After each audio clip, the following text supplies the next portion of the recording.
നമസ്കാരം. പുതിയൊരു വീഡിയോയിലേക്ക് എല്ലാവർക്കും സ്വാഗതം. ഇന്നത്തെ വിഷയം എന്ന് പറയുന്നത് വിമാനാപകടത്തിൽ അന്തരിച്ച അജിത് പവാർ, മഹാരാഷ്ട്ര രാഷ്ട്രീയത്തെ 4 പതിറ്റാണ്ട് നിയന്ത്രിച്ച നേതാവ്. അദ്ദേഹത്തിൻ്റെ രാഷ്ട്രീയ ജീവിത തുടക്കവും അവസാനം വരെയുള്ള രാഷ്ട്രീയ ജീവിതത്തിൻ്റെ ഒരു അവലോകനം എന്ന് നമുക്ക് ചെയ്യാം. രാഷ്ട്രീയ ജീവിതത്തിലെ അജിത് പവാറിന്റെ തുടക്കം എന്ന് പറയുന്നത് 1982 പൂനെ ജില്ലയിലെ പഞ്ചസാര ഫാക്ടറി സഹകരണ ബോർഡ് അംഗമായാണ് അജിത് പവാറിന്റെ പൊതുരംഗ പ്രവേശനം.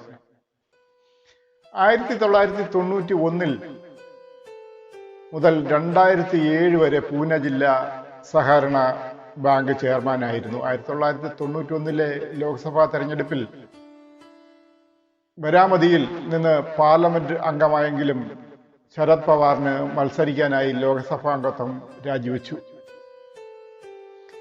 1991 മഹാരാഷ്ട്ര നിയമസഭാ തെരഞ്ഞെടുപ്പിൽ ബരാമതിയിൽ നിന്ന് ആദ്യമായി നിയമസഭാംഗമായ അജിത് പിന്നീട് നടന്ന എല്ലാ നിയമസഭാ തെരഞ്ഞെടുപ്പുകളിലും ബരാമതിയിൽ നിന്ന് തിരഞ്ഞെടുക്കപ്പെട്ടു. 1991 സുധാകര റാവു നായിക് മന്ത്രിസഭയിൽ ആദ്യമായി സംസ്ഥാന കൃഷി വകുപ്പ് മന്ത്രിയായ അജിത് പിന്നീട് 5 തവണ കൂടി ക്യാബിനറ്റ് വകുപ്പിന്റെ മന്ത്രിയായി. 2010 അശോക് ചവാർ മന്ത്രിസഭയിൽ ആദ്യമായി ഉപമുഖ്യമന്ത്രിയായി തിരഞ്ഞെടുക്കപ്പെട്ടു. പിന്നീട് പൃഥ്വിരാജ് ചവാൻ, ദേവേന്ദ്ര ഫട്നാവിസ്, ഉദയ് താക്കറെ, ഏകനാഥ് ഷിൻഡെ മന്ത്രിസഭകളിൽ വീണ്ടും ഉപമുഖ്യമന്ത്രിയായി തിരഞ്ഞെടുക്കപ്പെട്ടു. 2019 ലോക്സഭാ തെരഞ്ഞെടുപ്പിൽ NCP ശക്തി കേന്ദ്രമായ മാവലിൽ നിന്ന് മത്സരിച്ച മകൻ പാർത്ഥ പവാർ ശിവസേന സ്ഥാനാർത്ഥിയോട് പരാജയപ്പെട്ടതോടെ അജിത് പവാർ ശരത് പവാറുമായി അകൽച്ചയിലായി. അങ്ങനെ 2019 ശിവസേന NCP പ്ലസ് കോൺഗ്രസ് സഖ്യം രൂപീകരിച്ച മഹാവികാസ് അഘോഡ് നഗറിൽ ഉപമുഖ്യമന്ത്രിയായി തിരഞ്ഞെടുക്കപ്പെട്ടെങ്കിലും 2022 മുഖ്യമന്ത്രിയായിരുന്ന ഉദ്ധവ് താക്കറെ സ്ഥാനം രാജിവെച്ചതോടെ 2022 നിയമസഭയിലെ പ്രതിപക്ഷ നേതാവായി തിരഞ്ഞെടുക്കപ്പെട്ടു. 2023 മെയ്യിൽ NCP ദേശീയ അധ്യക്ഷ സ്ഥാനം ശരത് പവാർ രാജിവെച്ചതോടെ വർക്കിംഗ് പ്രസിഡന്റുമാരായി ശരത് പവാറിന്റെ മകൾ സുപ്രിയ സുലെയും പ്രഫുൽ പട്ടേലും തിരഞ്ഞെടുക്കപ്പെട്ടു.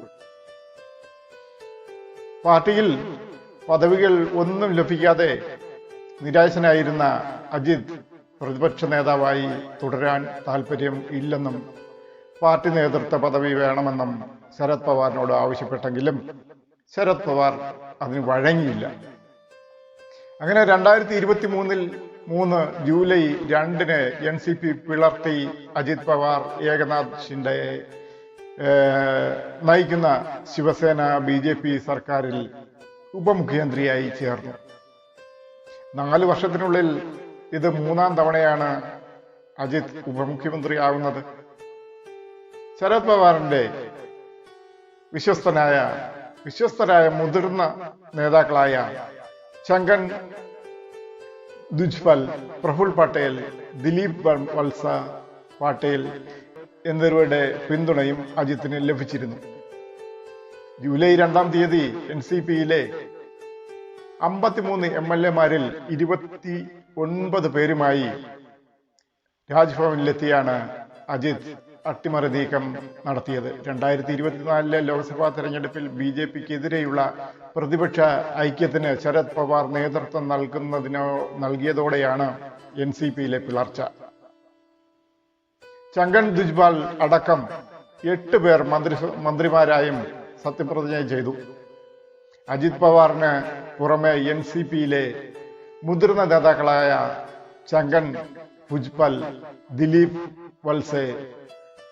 വത്സെ പാട്ടീൽ, ഹസൻ മുഷറഫ്, ധനഞ്ജയ മുണ്ഡെ, അതിഥി തട്കൻഡ്, ധർമ്മറാവു അത്രം, അനിൽ പാട്ടീൽ, സഞ്ജയ് അൽഘോഡെ എന്നിവരാണ് മന്ത്രിമാരായത് ആ സമയത്ത്.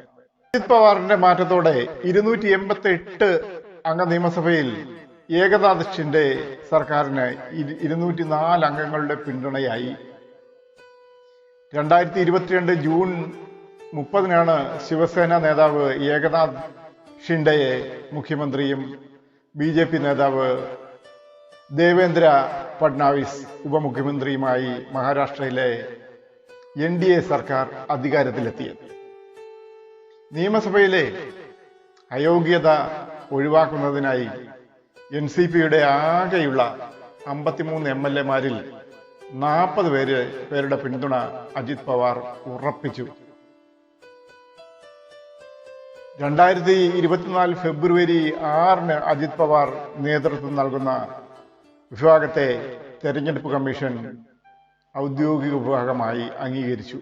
ഇത് പ്രകാരം നാഷണലിസ്റ്റ് കോൺഗ്രസ് പാർട്ടി അഥവാ NCP എന്ന പേരും പാർട്ടി ചിഹ്നമായ ക്ലോക്കും അജിത് പവാറിന് ഉപയോഗിക്കാം എന്ന നിലയിലായി. മഹാരാഷ്ട്രയിലെ NCPയിൽ ആകെയുള്ള 87 ജനപ്രതിനിധികളിൽ 57 പേരും നിലവിൽ അജിത് പവാറിനൊപ്പമാണ്. 6 മാസം നീണ്ടുനിന്ന ഹിയറിംഗിന് ശേഷമാണ് കമ്മീഷന്റെ തീരുമാനം വന്നത്. 2024 നിയമസഭാ തെരഞ്ഞെടുപ്പിൽ BJP നയിച്ച മഹായുതി സഖ്യത്തിൽ നിന്ന് 59 ഇടങ്ങളിൽ മത്സരിച്ച അജിത് പവാറിന്റെ പാർട്ടിയെ NCP 41 സീറ്റുകളിൽ വിജയിച്ചു. 182 സീറ്റ് നേടിയ BJP 57 സീറ്റുകളിൽ വിജയിച്ച ഏകനാഥ് ഷിൻഡെ വിഭാഗം നയിച്ച ഔദ്യോഗിക പാർട്ടിയായ ശിവസേന എന്നിവർക്കൊപ്പം സംസ്ഥാന രാഷ്ട്രീയത്തിലെയും മഹാരാഷ്ട്ര നിയമസഭയിലെയും മൂന്നാമത്തെ വലിയ പാർട്ടിയായി അജിത് പവാർ. അങ്ങനെ NCP ഒരു വലിയ പാർട്ടിയായി മാറി. 2024 നിയമസഭാ തെരഞ്ഞെടുപ്പിലെ ചരിത്ര വിജയത്തോടെ 288 അംഗ മഹാരാഷ്ട്ര നിയമസഭയിൽ 234 അംഗങ്ങളുടെ പിന്തുണയോടെ BJP plus Shiv Sena plus NCP കൂട്ടായ്മയായ മഹായുക്തി എന്നറിയപ്പെടുന്ന NDA സഖ്യം 2/3 ഭൂരിപക്ഷം നേടി മഹാരാഷ്ട്രയിൽ അധികാരം നിലനിർത്തി. ഇലക്ഷൻ പ്രചാരണവുമായി ബന്ധപ്പെട്ട യാത്രയ്ക്ക് ഇടെയാണ് ഇന്ന് രാവിലെ അജിത് പവാറിന് ദാരുണാന്ത്യം സംഭവിച്ചത്. ഇതുവരെയുള്ള അജിത് പവാറിന്റെ ജീവിതം എന്ന് പറയുന്നത് തീർത്തും NCPയുമായി ബന്ധപ്പെട്ടുള്ള ജീവിതം തന്നെയായിരുന്നു.